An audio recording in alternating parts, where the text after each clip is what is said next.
राधे राधे, जय माता की भक्तों। आप सभी का स्वागत करती हूँ स्पिरिचुअल ज्ञान साधना में और आप सभी से अनुरोध करती हूँ कि स्पिरिचुअल ज्ञान साधना को सब्सक्राइब कर लीजिए और बेल आइकन को प्रेस कर दीजिए ताकि आपको नई नई वीडियोस का नोटिफिकेशन मिलता रहे। जय माता की, राधे राधे। कैसे हैं आप सभी लोग? आशा करते हैं सभी लोग बहुत अच्छे होंगे। बताने के लिए कमेंट में जय माता की, राधे राधे अवश्य ही लिखिएगा। तो भक्तों, आज की वीडियो में हम आपको बहुत ही अच्छी कथा सुनाने जा रहे हैं। पितृपक्ष चल रहा है और पितृपक्ष का आज 5वां दिन है। 5वें दिन आज चतुर्थी का श्राद्ध है। तो चलिए ये बातें नहीं करते हैं, लेकिन हाँ, कथा हम आपको बताते हैं। पितृपक्ष के समय में एक बहुत ही सुंदर कथा हमें मिली है जो हम आपको सुनाने जा रहे हैं। ये कथा है जरत्कारु ऋषि की कथा। जरत्कारु कौन थे और इनके विषय में बहुत अच्छी कथा है आज की। बस आप लोग पूरा ध्यान से सुनिएगा, आप सभी को अवश्य ही पसंद आएगी। तो कथा प्रारंभ करने से पहले आप सभी से निवेदन करते हैं कि यदि चैनल पर पहली बार आए हैं तो सब्सक्राइब कर लीजिए और बेल आइकन को प्रेस कर दीजिए ताकि आपको महत्वपूर्ण वीडियोस का नोटिफिकेशन समय पर मिलता रहे। बोलिए गणेश भगवान की जय, गौरी शंकर भगवान की जय, लक्ष्मी नारायण भगवान की जय। तो चलिए प्रारंभ करते हैं आज की कथा। बोलिए पितृदेवता की जय। शौनक ऋषि ने पूछा, सूत नंदन, आपने जिन जरत्कारु ऋषि का नाम लिया है उनका जरत्कारु नाम क्यों पड़ा? उनके नाम का अर्थ क्या है और उनसे आस्तिक का जन्म कैसे हुआ? उग्रश्रवा जी ने कहा, जरा शब्द का अर्थ है क्षय, कारु शब्द का अर्थ है दारुण। तात्पर्य यह है कि उनका शरीर पहले बड़ा दारुण था, बाद में उन्होंने तपस्या करके उसे जीर्ण शीर्ण और क्षीण बना लिया। इसकी वजह से ही उनका नाम जरत्कारु पड़ा। ये संयोग की बात है कि वासुकी नाग की बहन भी पहले वैसी ही थी, फिर उसने भी अपने शरीर को तपस्या के द्वारा क्षीण कर लिया, इसलिए वह भी जरत्कारु कहलाई। अब आस्तिक के जन्म की कथा सुनिए। जरत्कारु ऋषि बहुत दिनों तक ब्रह्मचर्य करके तपस्या में संलग्न रहे। वे विवाह करना ही नहीं चाहते थे। वे जप तप और स्वाध्याय में लगे रहते तथा निर्भय होकर स्वच्छंद रूप से पृथ्वी पर विचरण करते थे। उन दिनों परीक्षित का राजत्व काल था। मुनिवर जरत्कारु का नियम था कि जहाँ सायंकाल हो जाता वहीं वे ठहर जाते।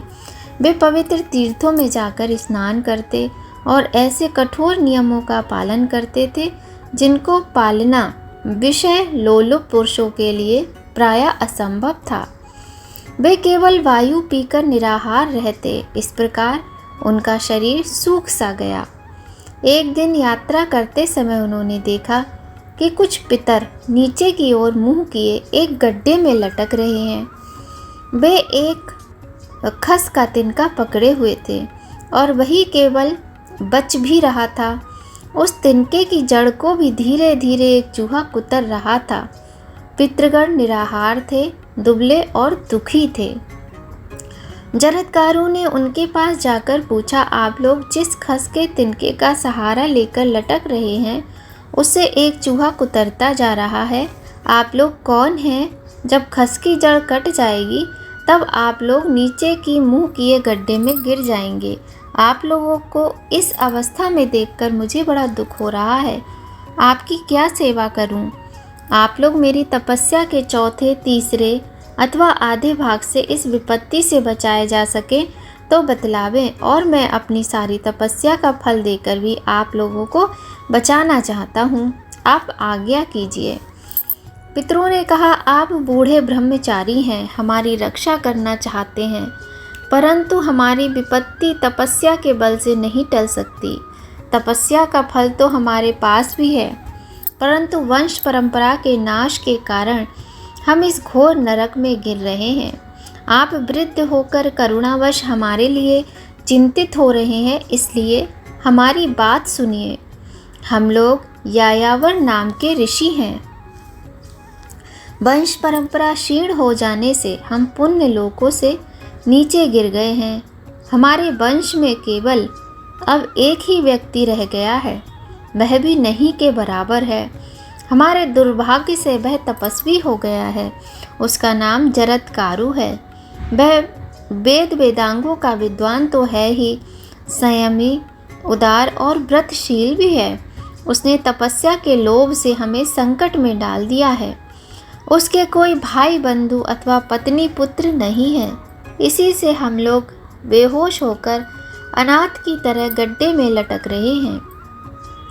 यदि वह आपको कहीं मिले तो उससे इस प्रकार कहना, जरत्कारु, तुम्हारे पितर नीचे मुंह करके गड्ढे में लटक रहे हैं, विवाह करके संतान उत्पन्न करो।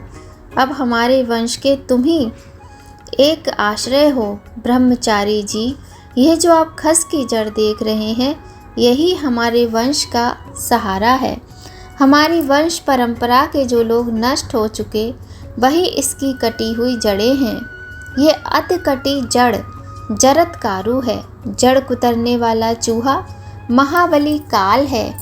यह एक दिन जरत्कारु को भी नष्ट कर देगा। हम लोग और भी विपत्ति में पड़ जाएंगे।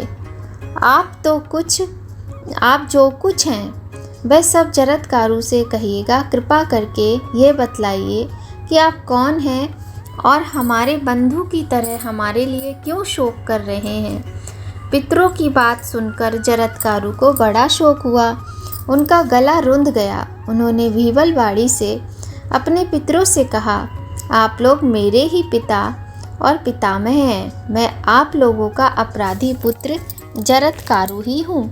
आप लोग मुझ अपराधी को दंड दीजिए और मेरे करने योग्य काम बतलाइए। पितरों ने कहा, बेटा, यह तो बड़े सौभाग्य की बात है कि तुम संयोगवश यहाँ आ गए। भला बतलाओ तो तुमने अब तक विवाह क्यों नहीं किया।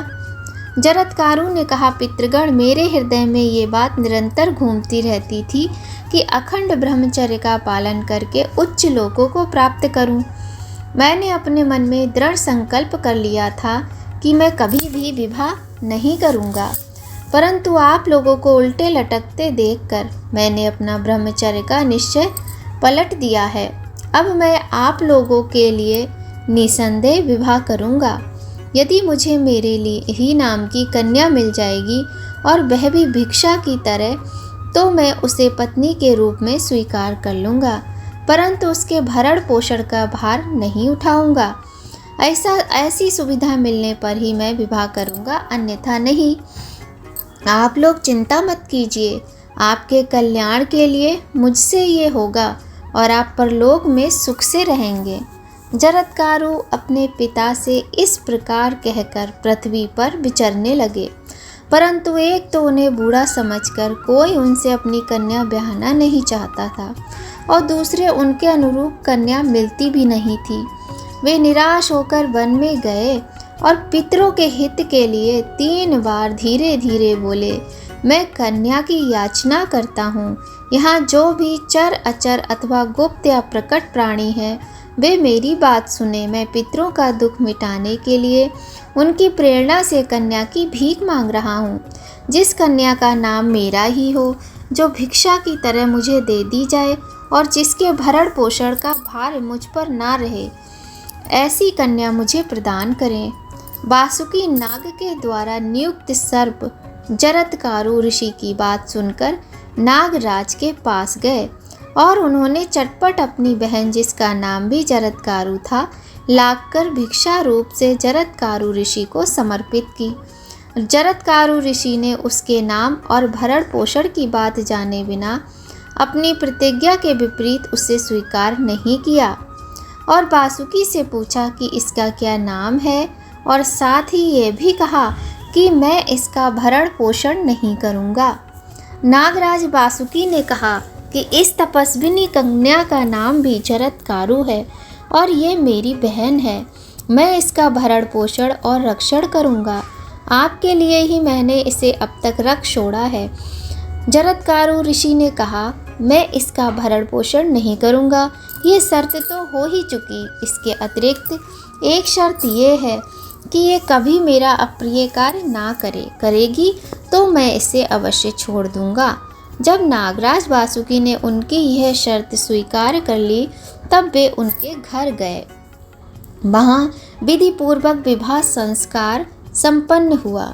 जरत्कारु ऋषि अपनी पत्नी जरत्कारु के साथ वासुकी नाग के श्रेष्ठ भवन में रहने लगे। उन्होंने अपनी पत्नी को भी अपनी शर्त की सूचना दे दी कि मेरी रुचि के विरुद्ध ना तो कुछ करना और ना कहना, और अगर तुम वैसा करोगी तो मैं तुम्हें छोड़कर चला जाऊंगा। उनकी पत्नी ने उनकी आज्ञा को स्वीकार किया और सावधान रहकर उनकी सेवा करने लगी। समय पर उसे गर्व रह गया और धीरे धीरे बढ़ने लगा। एक दिन की बात है, जरत्कारु ऋषि कुछ खिन्न से होकर अपनी पत्नी की गोद में सिर रखकर सोए हुए थे। वे सो रहे थे कि सूर्यास्त का समय हो आया। ऋषि पत्नी ने सोचा कि पति को जगाना धर्म के अनुकूल होगा या नहीं। ये बड़े कष्ट उठाकर धर्म का पालन करते हैं, कहीं जगाने या ना जगाने से मैं अपराधिनी तो नहीं हो जाऊंगी।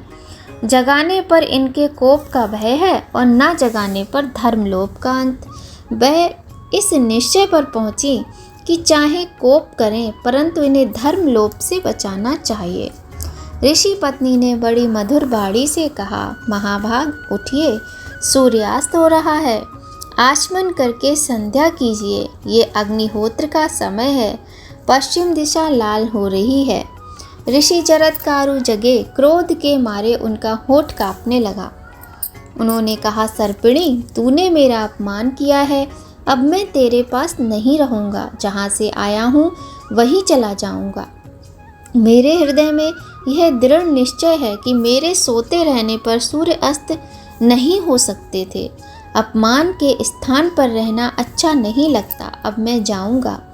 अपने पति के हृदय में कपकपी पैदा करने वाली बात सुनकर ऋषि पत्नी ने कहा, भगवान, मैंने अपमान करने के लिए आपको नहीं जगाया।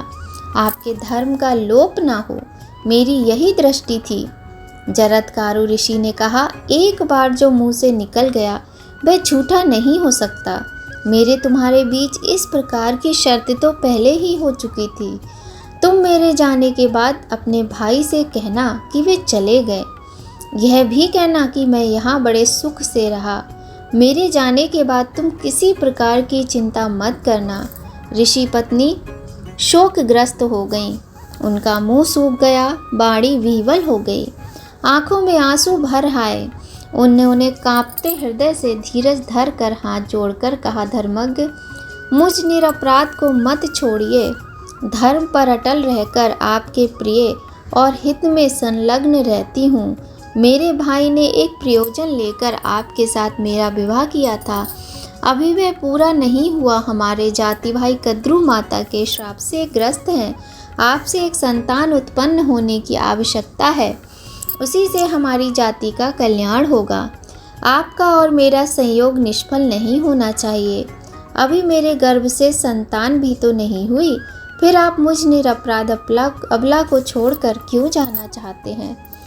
पत्नी की बात सुनकर ऋषि ने कहा, तुम्हारे पेट में अग्नि के समान तेजस्वी गर्भ है। वह बहुत बड़ा विद्वान और धर्मात्मा ऋषि होगा। यह कहकर जरत्कारु ऋषि चलने लगे। पति के जाते ही ऋषि पत्नी अपने भाई वासुकी के पास गई और उनके जाने का समाचार सुनाया। यह अप्रिय घटना सुनकर वासुकी को बड़ा कष्ट हुआ। उन्होंने कहा, बहन, हमने जिस उद्देश्य से उनके साथ तुम्हारा विवाह किया था वह तो तुम्हें मालूम ही है। यदि उनके द्वारा तुम्हारे गर्भ से पुत्र उत्पन्न हो जाता तो नागों का भला होता। वह पुत्र ब्रह्मा जी के कथन अनुसार अवश्य हो। जन्मेजय के यज्ञ से हम लोगों को रक्षा करता। बहन, तुम उनके द्वारा गर्भवती हुई हो ना। हम चाहते हैं कि तुम्हारा विवाह निष्फल ना हो।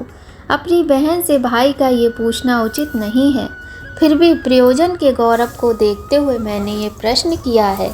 मैं जानता हूँ कि जब उन्होंने एक बार जाने की बात कह दी तो भी नहीं, कहीं भी मुझे शाप ना दे दें। बहन, तुम सब बात मुझसे कहो और मेरे हृदय से ये संकट का कांटा निकाल दो।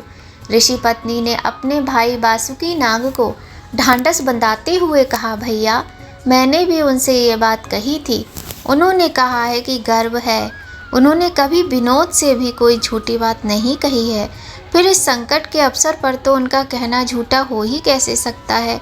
उन्होंने जाते समय मुझसे कहा कि नागकन्या, अपनी प्रयोजन सिद्धि के संबंध में कोई चिंता नहीं करना, तुम्हारे गर्भ से अग्नि और सूर्य के समान तेजस्वी पुत्र होगा। इसलिए भैया तुम अपने मन में किसी प्रकार का दुख ना करो। यह सुनकर वासुकी बड़े प्रेम और प्रसन्नता से अपनी बहन का स्वागत सत्कार करने लगा और उसके पेट में शुक्ल पक्ष के चंद्रमा के समान गर्भ भी बढ़ने लगा। समय आने पर वासुकी की बहन जरत्कारु के गर्भ से एक दिव्य कुमार का जन्म हुआ। उसके जन्म से मातृवंश और पितृवंश दोनों का भय जाता रहा। क्रमशः बड़ा होने पर उसने च्यवन मुनि से वेदों का सांगोपांग अध्ययन किया। वह ब्रह्मचारी बालक बचपन में ही बड़ा बुद्धिमान और सात्विक था। जब वह गर्भ में था तभी पिता ने उसके संबंध में अस्ति है पद का उच्चारण किया था, इसलिए उसका नाम आस्तिक हुआ। नागराज वासुकी के घर पर वाले अवस्था में बड़ी सावधानी और प्रयत्न से उसकी रक्षा की गई। थोड़े ही दिनों में वह बालक इंद्र के समान बढ़कर नागों को हर्षित करने लगा। तो यह थी आज की बहुत ही सुंदर सी जानकारी से परिपूर्ण कथा आपको कैसी लगी ज़रूर बताइएगा। यदि आपको ये कथा थोड़ी भी अच्छी लगे तो कथा को लाइक करें और चैनल को सब्सक्राइब करें। और हाँ, अगर आपको थोड़ा भी ये लगता हो कि ये वीडियोस आपके लिए थोड़ा भी यूज़फुल हैं या किसी भी तरीके से अच्छी हैं, तो आप अपने मम्मी पापा भाई बहन फैमिली फ्रेंड्स के साथ वीडियो ज़रूर शेयर कीजिएगा। तो चलिए आज की वीडियो का अब अंत करते हैं। मिलते हैं आपसे नई कहानी और नई जानकारी के साथ नए वीडियो में। तब तक सभी लोग खूब खुश रहिए, स्वस्थ रहिए, प्रसन्न रहिए, अपना और अपने अपनों का ख्याल रखिए। और हाँ, जय माता की राधे राधे लिखना कमेंट में बिल्कुल भी मत भूलिएगा। जय माता की राधे राधे।